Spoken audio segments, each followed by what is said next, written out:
canal As Minhas Finanças. Daqui quem fala é o Wallace e hoje nós vamos estar falando sobre o fundo imobiliário AJFI11, que é um fundo de shopping de base 10, e a gente está aqui no site do Status Invest para a gente poder começar a análise desse fundo imobiliário.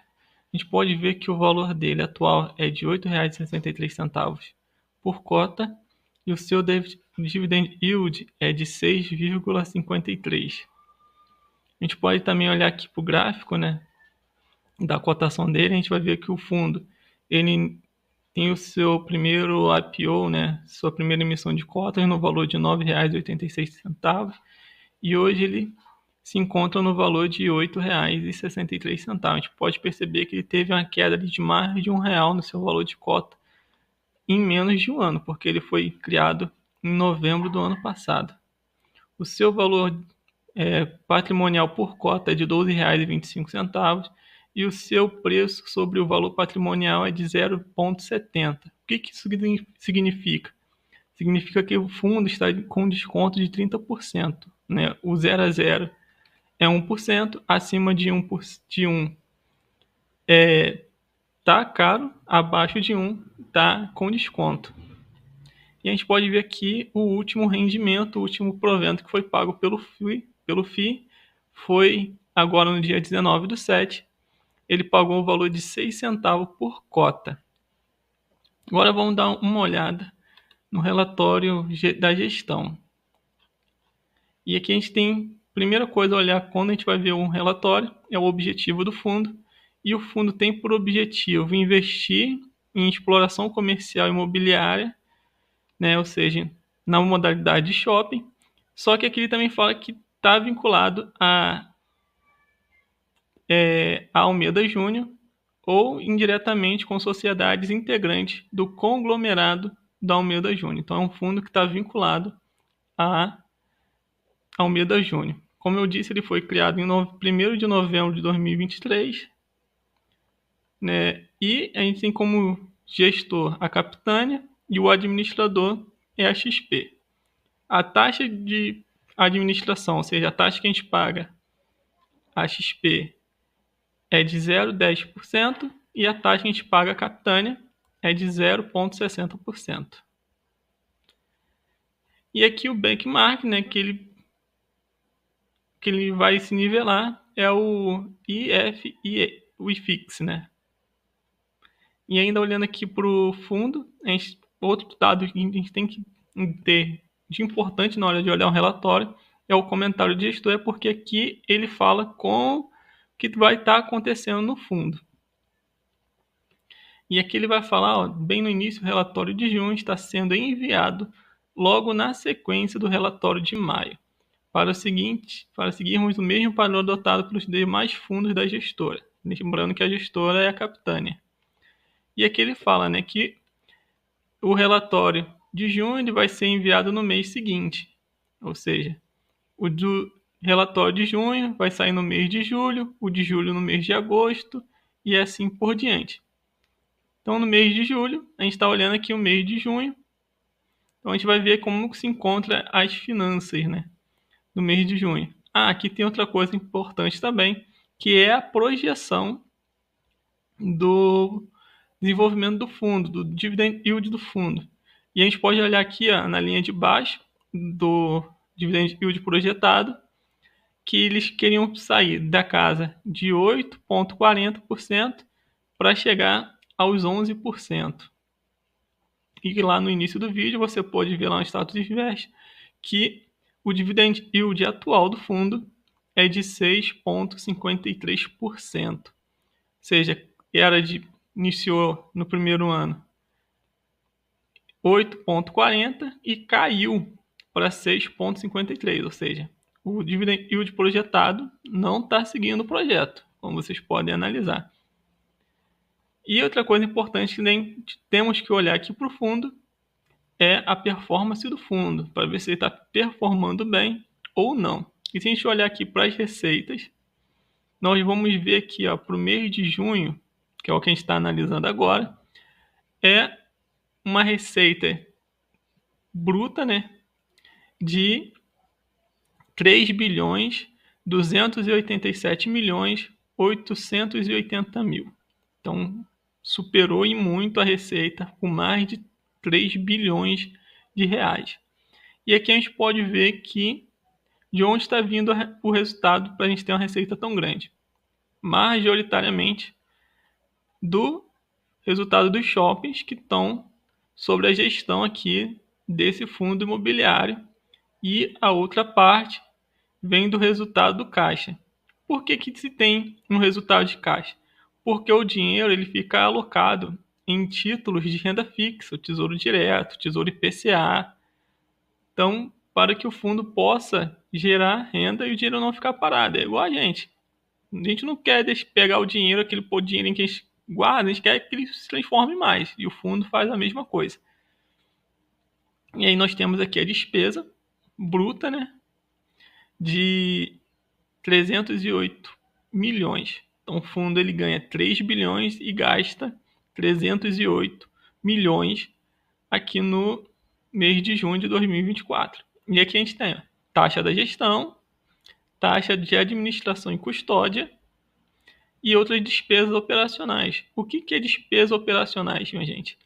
Despesas operacionais é manutenção, é pago salário dos funcionários, é pago encargo tributário. Então, tudo isso entra aqui em outras despesas que, de fato, estão vinculadas à operação dos shoppings. Nós vamos ver aqui, o resultado líquido, então, é de 2 bilhões 978 milhões 158 mil. E aqui a gente tem já o resultado por cota. No mês de junho, se a gente for distribuir todo o valor, dá um valor de 9 centavos por cota.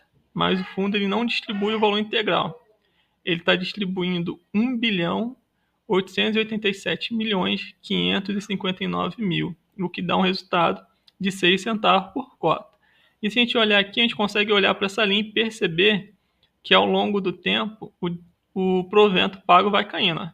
Começou pagando 8 centavos, 8 centavos, 8 centavos, depois cai para 7 centavos, depois cai para 6 centavos e até agora se mantém. E aqui embaixo a gente consegue descobrir o valor de cotas que o fundo tem. Então o fundo ele tem 31 bilhão 625 milhões 978 mil cotas no mercado. Então aqui a gente tem as operações de caixa, né, do que tem a receber, vinculado aos imóveis. E aqui, por fim, a gente consegue ver a localização dos imóveis junto ao nome. Então tem Blumenau, tem 2 shoppings, Joinville tem shopping, Balneário Camboriú tem outro shopping, sob administração do fundo, Grande Florianópolis e Criciúma. Então esses são os lugares dentro do estado aonde a gente consegue encontrar os shoppings administrados aqui pelo fundo. Só que esse fundo aqui, ele tem um problema. Se encontra no regulamento, como a gente vai ver agora, no capítulo 14, que fala das emissões de cotas do fundo. A emissão de cota é o meio pelo qual o fundo imobiliário ele consegue arrecadar dinheiro para se desenvolver, comprar novos prédios, pagar dívidas. Então é assim que o fundo ele consegue dinheiro para melhorar, expandir e conseguir também se aliviar de alavancagens feitas pelo fundo. Então o que diz esse artigo 25 da emissão de cota? Ele vai falar aqui, após a primeira emissão, ou seja, após o início do funcionamento do fundo, é necessário, né, que o administrador ele poderá emitir novas cotas. E tem um valor estipulado, né? Ou seja, ele pode fazer emissão de cotas até o valor de 10 bilhões de reais. E aqui entra o grande problema desse artigo na resolução, que é sem a necessidade da aprovação de Assembleia Geral, mediante proposta do gestor, desde que observadas as características constadas no artigo 26, sem limitação de capital, mediante aprovação prévia em Assembleia Geral de Cotistas. Então isso aqui já está valendo. E aí, primeiro parágrafo, que é o grande problema. O valor de cota deverá ser aprovado em Assembleia Geral ou, grava esse ou aqui, mediante ato do administrador, conforme recomendação do gestor, e fixado previamente tendo em vista o valor patrimonial de cota apresentado pelo quociente entre o valor patrimonial líquido contábil atualizado do fundo e o número de cotas já emitidas, que a gente viu lá que é de 31 bilhões de cotas, em datas fixadas na Assembleia Geral ou, de novo, no ato do administrador, conforme o caso, as perspectivas de rentabilidade do fundo ou, de novo, ainda o valor de mercado das cotas já emitidas, apurado em datas fixadas, respectivamente, instrumentos de aprovação da nova emissão. Ou seja, só tem que falar quando vai ser realizada a nova emissão, podendo, em qualquer caso, ser considerado acréscimo ou decréscimo ou desconto. O que isso quer dizer? Que ele pode vender a cota na nova emissão acima do valor do mercado ou abaixo do valor de mercado. E por que isso aqui chama a nossa atenção? Porque quando se fala do ato do administrador, você ignora a Assembleia Geral. E quem é a Assembleia Geral? É todo investidor que possui cota do fundo, ou seja, o fundo ele pode emitir novas cotas independente do cotista querer ou não. Independente do que seja, basta que a gestora, que é a Capitânia, e o administrador, que é a XP, concordem em emitir novas cotas, eles vão emitir novas cotas. E aí, como a gente pode ver lá na thumbnail, se o fundo vale a pena ou não. Então, na minha opinião, o fundo imobiliário AJFI11 não vale a pena porque o cotista está aqui somente de enfeite, ele não tem voz. E, como a gente pode ver aqui no site do Status Invest, o dividend yield do fundo, que ele paga anualmente, é de 6,53 e a nossa taxa Selic está 10,50. Ou seja, é mais fácil deixar o dinheiro guardado no Tesouro Selic, que vai render 10%, do que aplicar aqui no fundo e ganhar 6%. Então, respondendo a pergunta lá do início, que se propõe a análise, é que o fundo não vale a pena. Espero que vocês tenham gostado da análise, se inscrevam no canal e se você quer análise de outro fundo, deixe o comentário aqui no canal.